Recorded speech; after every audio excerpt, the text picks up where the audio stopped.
I want you to picture a scene with me for a second. It's something that feels like it belongs in a darker version of The Revenant. Okay, I'm with you. It's late 1830. You're in upstate New York, but you're leaving anything that even resembles civilization far behind. You're walking into what history now calls the winter of the deep snow. And just to clarify for everyone, when they say deep snow, they really, really mean it. It's not poetry. No, not at all. We're talking about wading through snow up to your knees for 300 miles. 300 miles. The source material describes a wind so sharp, it felt like it was, literally peeling the skin from their faces. And the food situation. Oh, the food was even worse. They're surviving on frozen cornbread and raw pork. Right, because they couldn't stop to build fires often enough, so the bread was frozen so solid they had to just, gnaw on the crusts to get any calories in. It sounds absolutely miserable. And this wasn't some extreme survival challenge or like an adrenaline junkie trek. This was the reality for 4 men. Oliver Cowdery, Peter Whitmer Jr., Parley Pratt, and Ziba Peterson. And they were missionaries, carrying these freshly printed copies of the Book of Mormon, heading west to the frontier to preach to indigenous tribes. Which, brings us right to the core question of this whole deep dive. We've got stacks of journals and records in front of us, and they all orbit this one central nagging question. What possesses a person to do that? To walk 300 miles in sub-zero temperatures eating raw meat for a book? Exactly. Because usually when we talk about religious history, the answer feels simple. Faith. Right? They had faith. Yeah. But looking at these sources you've pulled, it feels like we're dealing with something a little different here. The words they use are very specific. That is the key distinction the source material makes, and it's really the lens for everything we're going to talk about today. The argument is that we need to stop lumping faith and knowledge into the same bucket. Okay. These men weren't suffering because they hoped the book was true. They were suffering because they claimed to have eyewitness knowledge that it was. Okay, hold on. I want to push back on that just a little bit, because isn't that just splitting hairs? A martyr is a martyr, right? It seems like it. Whether it's a monk, a soldier, a missionary, if you die for your cause, you die for your cause.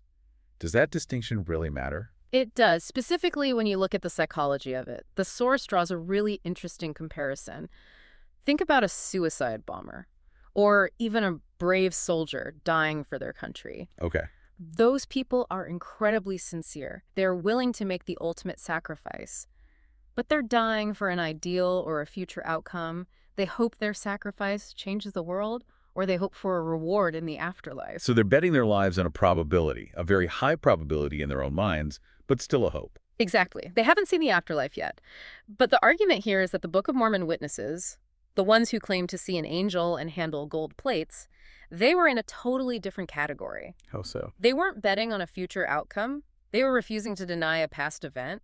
The source brings up the doubting Thomas analogy from the Bible, which I thought was really helpful. It's the perfect parallel, isn't it? In the New Testament, Thomas refuses to believe Jesus is resurrected until he can physically touch the wounds. Right. And the moment he does, the category changes. He doesn't have faith anymore. He has data. He has physics. The source argues these witnesses claimed that same level of physical certainty. They weren't dying for a philosophy. They were suffering for something they claimed actually, physically happened. There's a phrase attributed to Martin Harris that I circled in the notes. Swallowed up in knowledge. It's a powerful line. But Martin Harris is, he's a complicated figure. Reading his history, he was messy. He lost almost everything. He did, and that's actually where this knowledge claim gets tested the hardest. There's this fascinating anecdote in the source material where a group of local men in Palmyra basically plotted against him. What'd they do? They tried to get him drunk. Ah, the old truth serum approach. Pretty much. And their logic was sound. Martin's stressed, he's losing money, his marriage is a wreck, his reputation is in the gutter. If we get some wine in him and loosen his tongue, surely he'll slick up and admit it was all a con. So, did he slip? No, that's the wild part. Even under the influence, guard down, he refused to recant. He told them, I don't believe anything about it. I know it is true. Wow. He basically said, I saw the angel, I heard the voice. And it cost him his marriage, it cost him his fortune.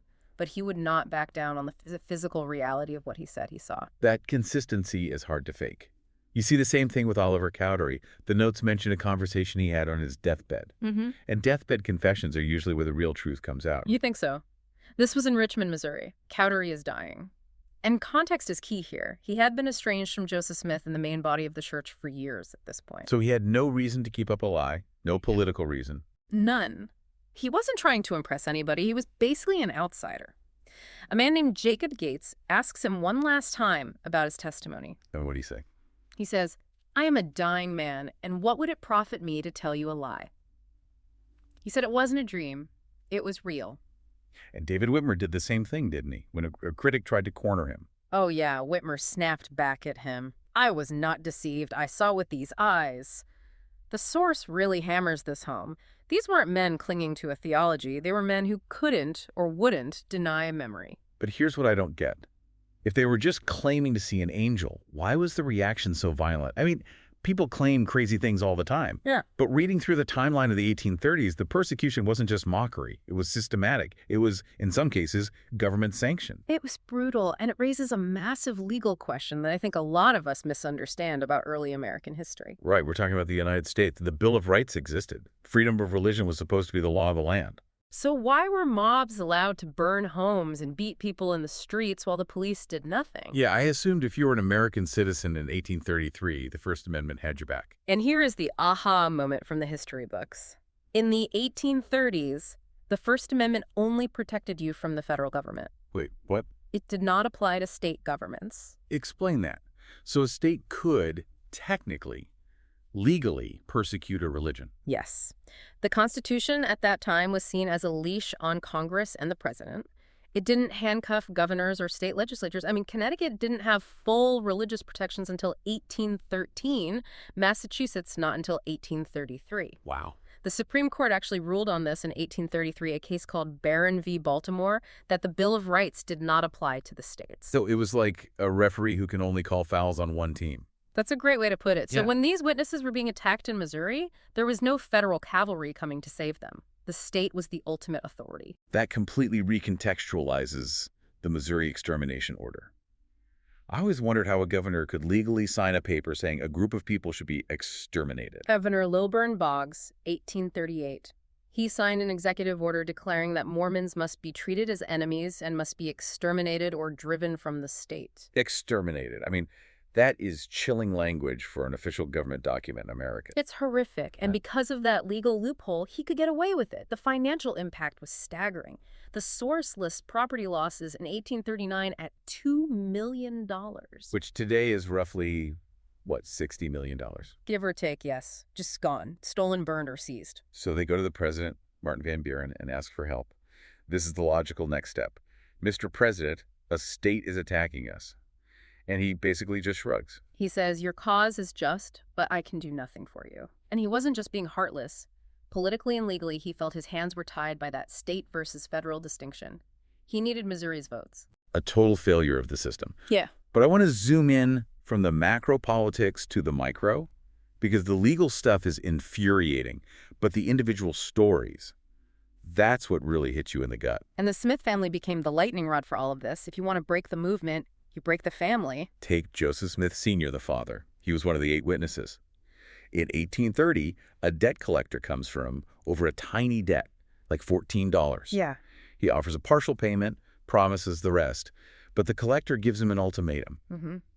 And it wasn't, pay me next week. No.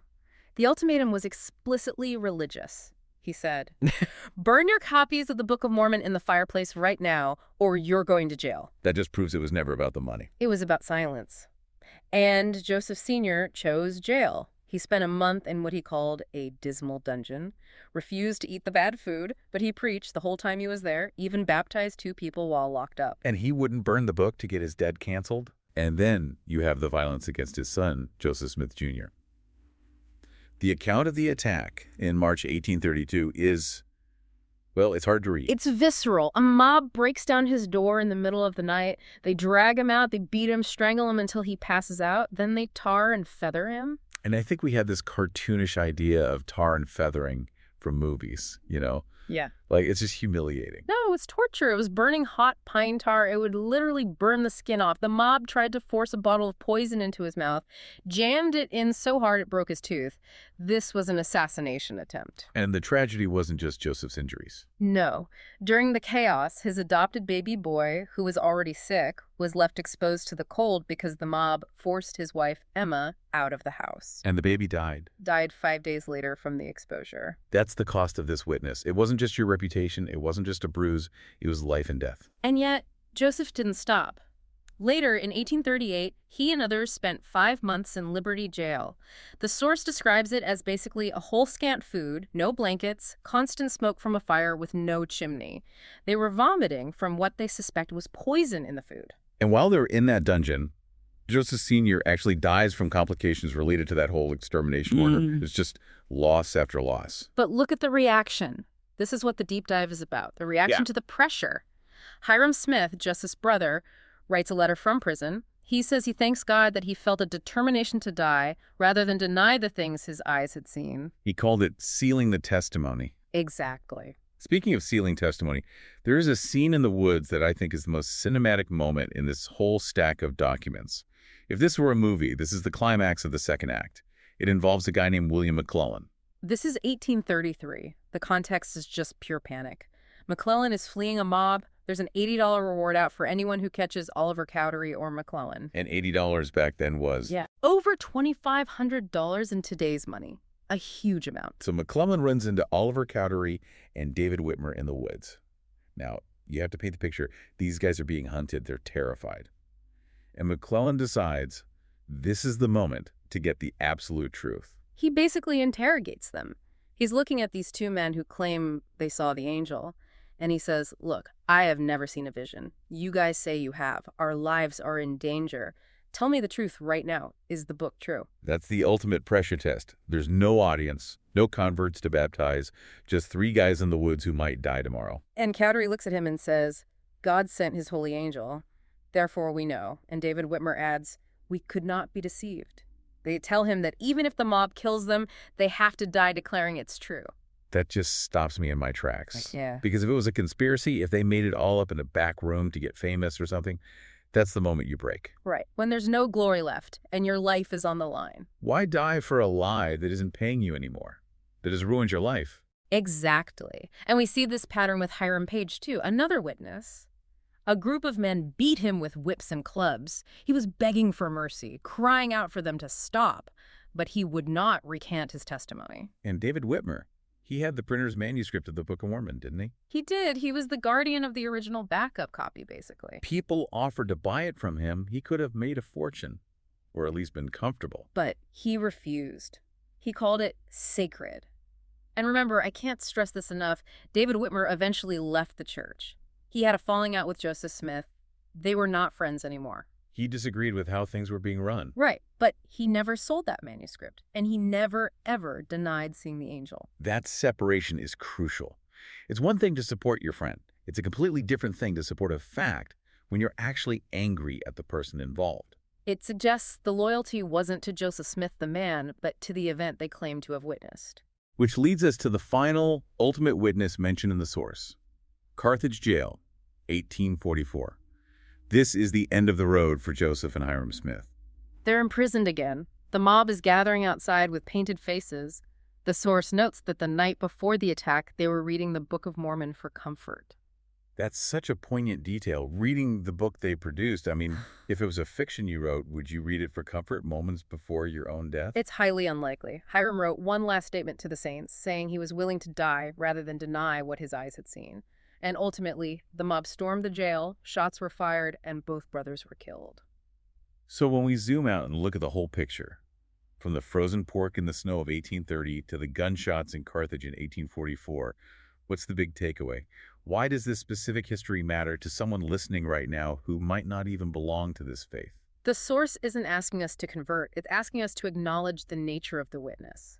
The argument is that these men didn't die for a belief in the abstract sense. They didn't die for a theology or a worldview. They died for something they claimed to have seen and heard. Yes, they accepted financial ruin, physical torture, estrangement, and death because they claimed to have tangible empirical knowledge. And the fact that they remained consistent, even the ones who had personal beefs with Joseph Smith, is significant. Yeah. Usually when a conspiracy falls apart, when the pressure gets too high, someone flips. Someone says, okay, we made it up, please stop hurting me. That's human nature. Self-preservation usually wins. But in this case, in this specific history, the source emphasizes that none of the eyewitnesses ever recanted their specific claim of seeing the plates or the angel.